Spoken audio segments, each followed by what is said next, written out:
Hello everyone, welcome to NET JRF mind. आज आपकी public administration के लिए पहली क्लास है। ठीक है, तो चलिए स्टार्ट करते हैं।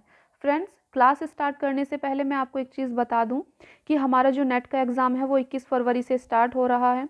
ऐसे में हमारे पास टाइम बहुत कम बचा है। हमें स्मार्टली काम करने की ज़रूरत है। हमें बिल्कुल भी इधर उधर नहीं करना है। हमें सिर्फ अपने सिलेबस पर काम करना है। ठीक है।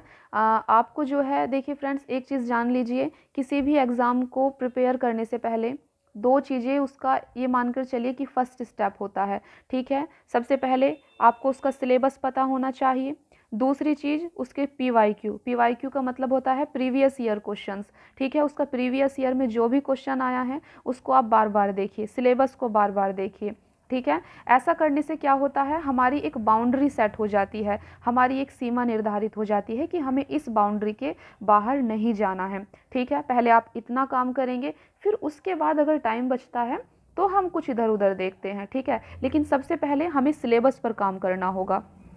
ठीक है, तो चलिए स्टार्ट करते हैं। देखिए, हमारा जो फ्रेंड्स पॉलिटिकल साइंस सब्जेक्ट है इसको 10 यूनिट में डिवाइडेड किया गया है।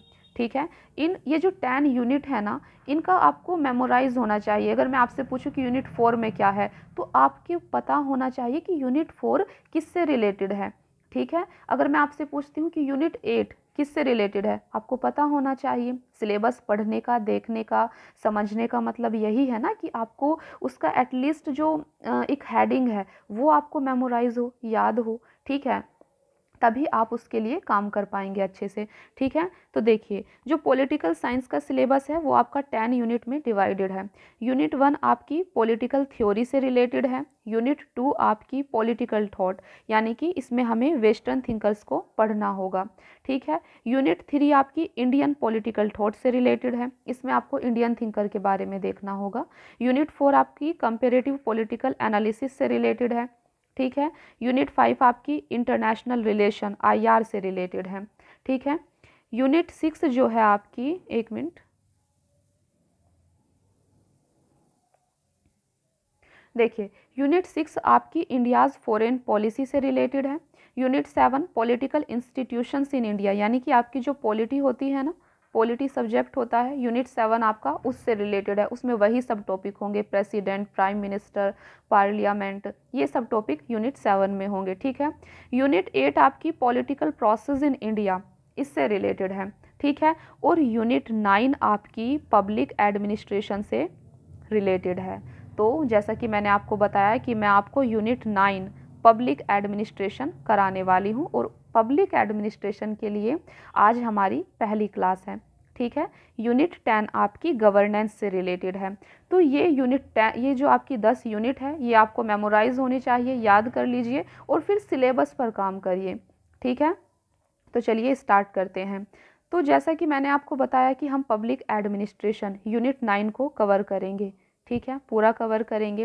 तो यूनिट 9 का यानी पब्लिक एडमिनिस्ट्रेशन का जो आपका डिटेल सिलेबस है, उसके अंदर हम क्या सब टॉपिक करने वाले हैं वो देखते हैं। ठीक है, तो सबसे पहला टॉपिक आपका यूनिट 9 में है public administration, meaning and evolution.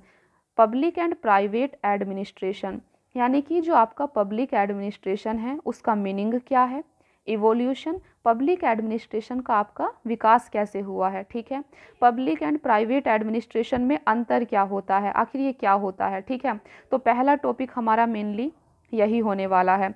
अगर आपके पास सिलेबस का प्रिंट आउट नहीं है तो आप प्लीज़ इसको नोट कर ले। ठीक है, जब तक हम यूनिट 9 कर रहे हैं, हम जिस भी यूनिट को करेंगे उसका सबसे पहले हम सिलेबस समझेंगे कि उसके अंदर हमें क्या सब टॉपिक को कवर करना है। ठीक है, फिर उसके बाद हम उन टॉपिक्स पर काम करना स्टार्ट करेंगे। ठीक है, अगर आपके पास सिलेबस का प्रिंट आउट नहीं है तो प्लीज़ नोट डाउन। ठीक है, तो पहला टॉपिक हमारा क्या होने वाला है, पब्लिक एडमिनिस्ट्रेशन। ठीक है, फिर दूसरा टॉपिक होगा हमारा पब्लिक एडमिनिस्ट्रेशन में अप्रोचेज़। अप्रोचेज़ में हमें कौन सा टॉपिक कवर करना है, हमें सिस्टम थ्योरी को समझना है कि what is system theory, system theory को समझना है। ठीक है, डिसीजन मेकिंग थ्योरी हमें देखना होगा, इकोलॉजिकल अप्रोच हमें देखना होगा। ठीक है, ये आपका दूसरा टॉपिक होगा जिसके अंदर हम ये सारे टॉपिक्स को कवर करेंगे। ये फिर आपका जो तीसरा टॉपिक होगा, इसमें हमें देखना है public administration theories and concepts, जिसमें आपको साइंटिफिक मैनेजमेंट थ्योरी, और रैशनल चॉइस थ्योरी को समझना है। ठीक है, तो ये हो गया हमारा, ये सारे टॉपिक्स हम कवर करेंगे। ठीक है, इन सब पर क्लास आएगी। फिर आपका जो फोर्थ टॉपिक है, इसमें आपको न्यू पब्लिक एडमिनिस्ट्रेशन, इसको समझना है। डेवलपमेंट एडमिनिस्ट्रेशन क्या होता है, कंपेरेटिव पब्लिक एडमिनिस्ट्रेशन क्या है। ठीक है, इनसे रिलेटेड जो भी आपके एग्ज़ाम से रिलेवेंट पॉइंट हैं, ठीक है, वो आपको सब बताया जाएगा, समझाया जाएगा। फिर आपका जो फिफ्थ है, इसमें आपको न्यू पब्लिक मैनेजमेंट क्या होता है, changing nature of public administration in the era of liberalisation and globalisation. ठीक है, इस टॉपिक को हम समझेंगे। फिर theories and principles of organisation, जिसमें आपको पढ़ना होता है मेनली ब्यूरोक्रेटिक थ्योरी और ह्यूमन रिलेशन थ्योरी। ठीक है, ये सारे टॉपिक्स हम देखेंगे।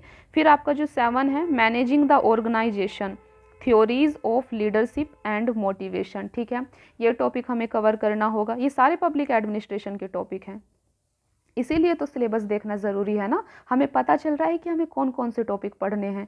देखिए, फिर आपको पढ़ना होगा ऑर्गेनाइजेशनल कम्युनिकेशन। ठीक है, थ्योरीज एंड प्रिंसिपल्स, इसमें जो चेस्टर बर्नार्ड हैं, कम्युनिकेशन का जो थ्योरी है वो चेस्टर बर्नार्ड दिए हैं। ठीक है, तो Chester Barnard principles of communication, information management in the organisation, ये हमको समझना होगा।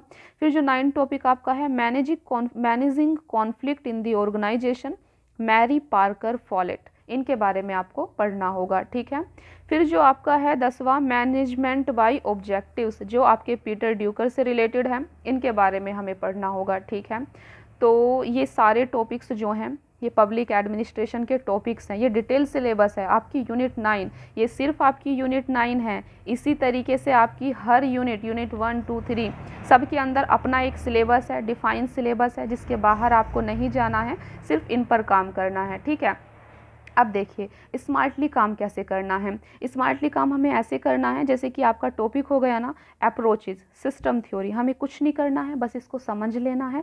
और कोई एक पेपर होता है A4 साइज़ जो पेपर होता है, उस पर इससे रिलीवेंट जो भी एग्ज़ाम में पॉइंट इंपॉर्टेंट है उसको हमें सिर्फ एक पेज पर लिख लेना है, एक पेज का नोट्स बना लेना है। ठीक है, तो जिस दिन हमारा एग्ज़ाम होगा हम उसको रिवाइज़ कर लेते हैं। पूरी बुक तो रिवाइज़ करना पॉसिबल नहीं है, नोट्स बनाना इसलिए इम्पोर्टेंट है। तो जैसे जैसे आपकी क्लास आती जाएगी, आप उससे जो भी मैं आपको बताऊंगी, बस आपको उसका नोट्स प्रिपेयर करना है। नोट्स बनाना बहुत ज़रूरी है।